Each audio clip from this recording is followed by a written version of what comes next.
చాలామంది కామన్గా చెప్పేది ఫ్రిడ్జ్ వరకు వెళ్ళాను, ఫ్రిడ్జ్ తీశాను. దేనికోసం వచ్చాను అక్కడికి మర్చిపోయానండి.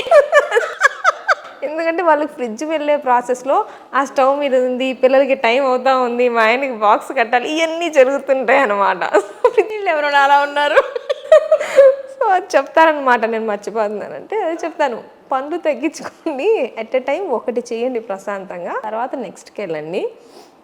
మరీ ఎక్కువగా ఉంది ఏజ్తో పాటు వచ్చే వాళ్ళు కొంతమందిలో ఇది డిమెన్షియా, ఎర్లీ స్టేజెస్ ఆఫ్ డిమెన్షియాలో కూడా రావచ్చు అంటాం. ముందే గుర్తించగలుగుతామండి. గుర్తించగలుగుతాం. ఎందుకు అంటే ఇది విత్ టైం చేంజ్ అవుతూ ఉండేది, ప్రోగ్రెస్ అయ్యిద్ది, పెరిగిద్ది.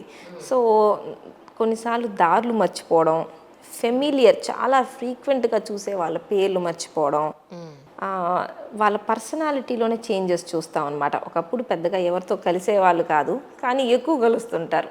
లేకపోతే ఇంతకుముందు బాగా కలిసేవాళ్ళు ఇంట్రోవర్ట్ అయిపోతారు. సో మనిషి నేచర్ మారిపోవడం. సో ఇట్లాంటి ఏమైనా చేంజెస్ వచ్చినప్పుడు పేషెంట్ వచ్చి చెప్పరు చాలాసార్లు నేను మర్చిపోతున్నాను, పక్కోళ్ళు చెప్తారు. వాళ్ళు మర్చిపోతున్నామని చెప్తున్నారు కానీ ఇవన్నీ కూడా చేస్తున్నారండి, ఇవన్నీ జరుగుతున్నాయి.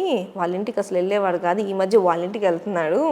ఎవరి దగ్గర మనీ అడిగేవాళ్ళు కాదు, ఇప్పుడు అందరి దగ్గర మనీ తీసుకొని ఖర్చు పెడుతున్నారు, ఎక్కువ స్పెండ్ చేస్తున్నారు. సో ఇది పక్కోళ్ళు చెప్తారు,